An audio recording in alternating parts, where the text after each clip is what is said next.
నన్నా మా నాన్న మా నాన్న అన్నారు అందరికంటే ముందు.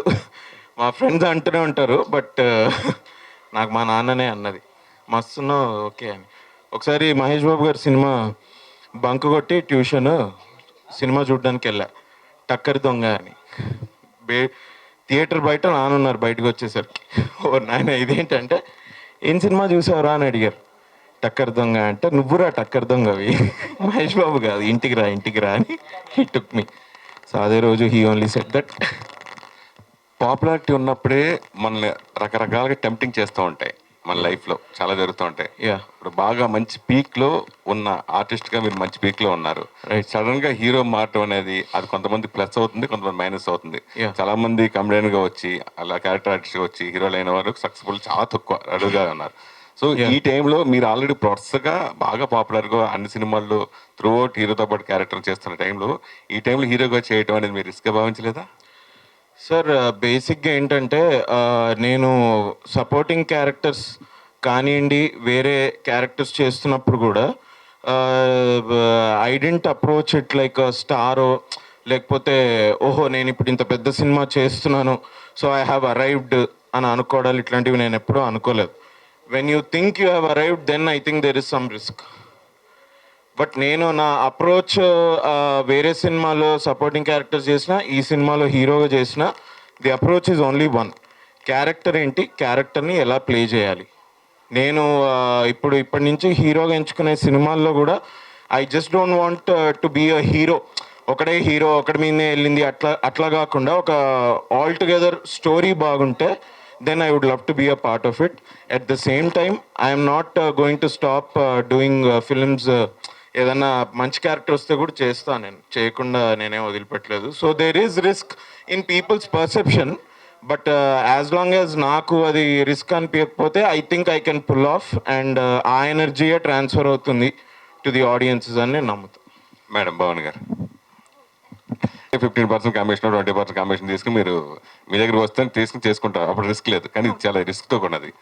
ఆ బ్యానర్కి తగ్గట్టుగా కాశుల వర్షం కురిపించే సినిమాగా ఈ సినిమా రూపొందించాలని అనుకోవచ్చా? ఆబ్వియస్లీ అండి, ఎందుకంటే ఇప్పుడున్న టైంలో చాలామంది సినిమాకి వెళ్దామంటే వద్దులే, మనం సినిమాకి వెళ్తా అంటే ఫ్యామిలీతో వెళ్ళలేరు, ఫ్రెండ్స్తో మాత్రమే.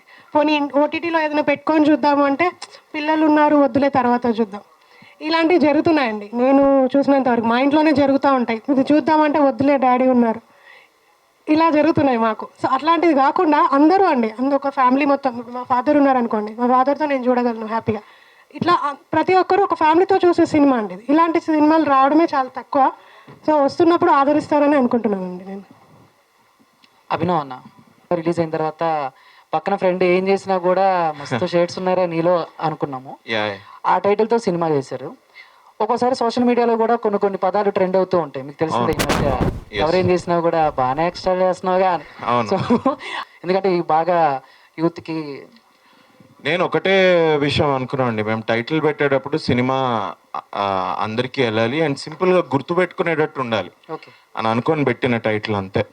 ఏ టైటిల్ వచ్చినా చేస్తామంటే టైటిల్లో కూడా చాయిస్ ఉంటుందా? ఇక అదొక క్రియేటివ్ ప్రాసెస్ నుంచి వచ్చే టైటిల్ కదా అది.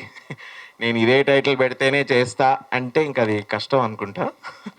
బట్ ఇక అంతే, what good title for a film, a good film will always work.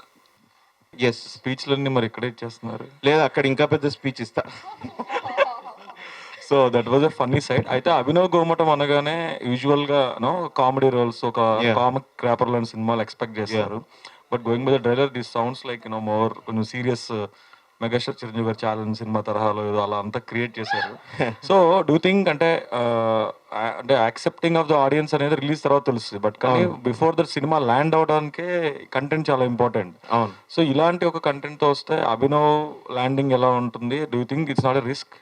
లేదు సార్, అస్సలు this is not at all risk. ఎందుకంటే నేను చెప్పా కదా, ఇన్ మై మైండ్ నేను భయపడుకుంటూ ఈ సినిమాని అప్రోచ్ అయ్యి ఉంటే అది సినిమాలో తెలుస్తుంది, ఆడియన్సెస్కి తెలుస్తుంది. ఫస్ట్ ఆఫ్ ఆల్ కథ చాలా బాగుంది. కథనే బాగున్న తర్వాత అందులో ఏ యాక్టర్నైనా పెట్టచ్చు. అది he wanted me in the film. I was very happy. And ఇంకోటి నేను బేసిక్గా ఐఎమ్ స్టేజ్ యాక్టర్. నాకు స్టేజ్ మీద మాకు హీరో ఫ్రెండ్, విలన్, ఇట్లాంటి స్టీరియోటిపికల్ క్యారెక్టర్స్ ఏమి ఉండవు. నేను హీరోగా చేసా స్టేజ్ మీద, 1 minute క్యారెక్టర్స్ చేసా, 5 minute క్యారెక్టర్స్ చేసా. I only know how to approach a character and what to give. అది మా డైరెక్టర్కి నచ్చడం ఫస్ట్ ఇంపార్టెంట్ నాకు సెట్ మీద ఉన్నప్పుడు. ఎందుకంటే if you think about it, ఈ నగరానికి ఏమైందో కౌశిక్ ఫస్ట్ నేను వేయలేదు కదా, పెళ్లి చూపులో ప్రియదర్శి వేసాడు కదా. అప్పుడు నాకు ఇదే డౌట్ వచ్చింది, నేను ఇప్పుడు ఈ కౌశిక్ రోలేదు, అది 100 రోజులు ఆడింది మరి పెళ్లి చూపులు. అది పెద్ద పాపులర్ క్యారెక్టర్, నేను ఇప్పుడు వేయడం అవసరమా ఇది అని నాకు అట్లాంటి డౌట్ వస్తే నేను తరుణ్కి వెళ్ళి చెప్పుకున్నా, నేను ఇంకా వేరే ఏదైనా క్యారెక్టర్ వేస్తాను కదా ఇది ఎందుకు అని. బట్ అప్పటికే రిహర్సల్స్లో చూశాడు కాబట్టి Tarun was like no you're doing a good job, no అని ఆలోచించకు ఇది అన్నాడు. నేను అనుకున్నా that is all I have to do. Set మీద ఉన్నంత వరకు ఒక్కొక్క ఆడియన్స్ మెంబర్ని అయితే మీరు వెళ్ళి అడగలేరు ఇది చేసింది బాగుందా బాగుందా అని.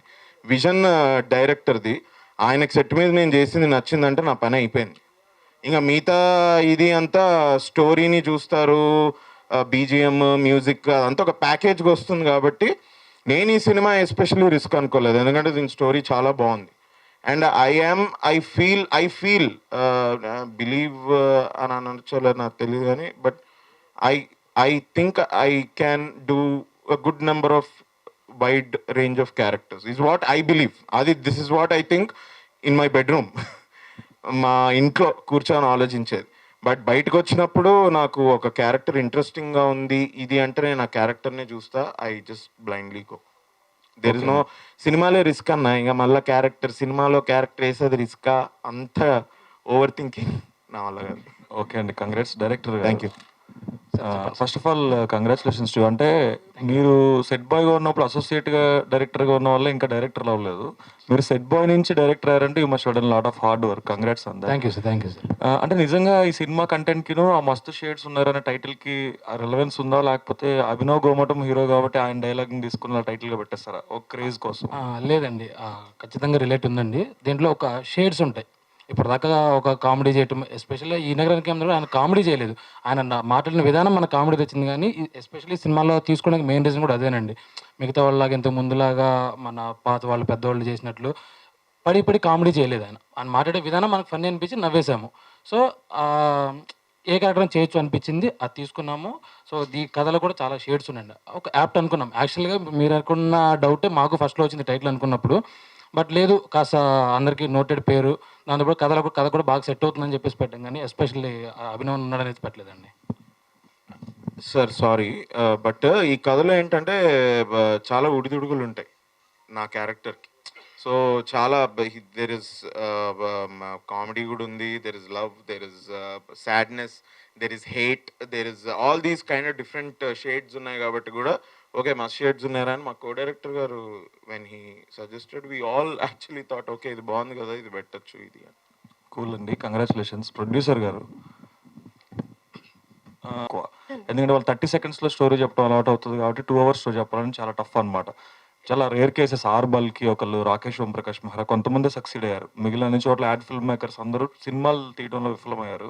సో మీకు అంటే మీ డైరెక్టర్ తిరుగు గారు వాట్ కాన్ఫిడెన్స్ ఈ గేవ్ యూ? అంటే 2 hours సినిమా మీతో యాడ్స్ చేశారు కదా ఆల్రెడీ.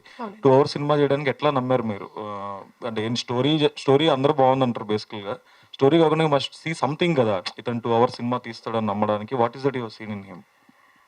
ఆయన ఫస్ట్ అసోసియేట్ డైరెక్టర్గా చేశాడండి.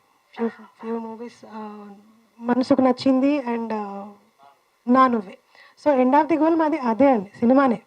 సో ఈ యాడ్స్ అనేది నేను స్టార్ట్ చేశాను, ట్రావెల్ అవుతూ వస్తున్నామండి, ఎండ్ మాకు అదే. సో దానివల్ల నేను ఆయన చెప్పే మధ్యలో కూడా వేరే కథలు కానీ ఇవన్నీ ఏంటంటే మా గోల్ అదే. బట్ అక్కడ దాకా రీచ్ అవ్వాలంటే సడన్గా వెళ్ళి 100th స్టెప్ పైన వెళ్ళలేము కదండి. స్టెప్ బై స్టెప్ వెళ్ళామండి, నమ్మాలి కదండి. కూల్ అండి, wish you good luck. Thank you అండి. ఆఫర్స్ వస్తున్నాయి కానీ మీ ఫిజిక్ ఇవన్నీ చూస్తే ఒక స్టైలిష్ విలన్గా మీరు బాగా సెట్ అవుతారు. కానీ ఇప్పటికీ కూడా ఇంకా నార్త్ నుంచే విలన్స్ని తీసుకొస్తున్నారు, అదేమన్నా మీరు ఫీల్ అవుతున్నారా? ఎస్ సార్, ఎక్కడో లోపల చిన్న ఫీలింగ్ అయితే ఉంటుంది. అందుకే ఇవాళ నేను ఈ ఈవెంట్కి వచ్చే ముందు నేను ఇప్పుడు చేస్తున్న సినిమాలన్నీ షూటింగ్స్ అయిపోయింది. అందుకే నేను ఇవాళ ఈ ఈవెంట్కి వచ్చినప్పుడు ఒకటి అనుకున్నా, కొంచెం లుక్ మార్చేసి మనకు కావాల్సిన లుక్కి కొంచెం చాలా డిఫరెంట్గా వెళ్తే వీడు ఇలా కూడా కనిపిస్తాడు, ఇలా కూడా చేయగలుగుతాడనే ఒక చిన్న లుక్ వాళ్ళకి ఒక ఐడియా వస్తుందని నేను కూడా ఒక థాట్ తీసుకొని కొంచెం లుక్ మార్చి నేను వచ్చాను. వాళ్ళకు ఒక ఐడియా వస్తుంది కదా ఈ నీళ్ళ కూడా వాడుకోవచ్చని. సో ఎక్కడ లోపల ఉంది సార్ కొంచెం, but I keep trying my best. ఏదో ఒక రోజు వస్తుందని నేను నమ్ముతున్నాను, and that will come surely. ఏదో ఒక రోజు వస్తుంది, నేనే మళ్ళీ ఫోన్ చేస్తాను నీకు. Wish all the best.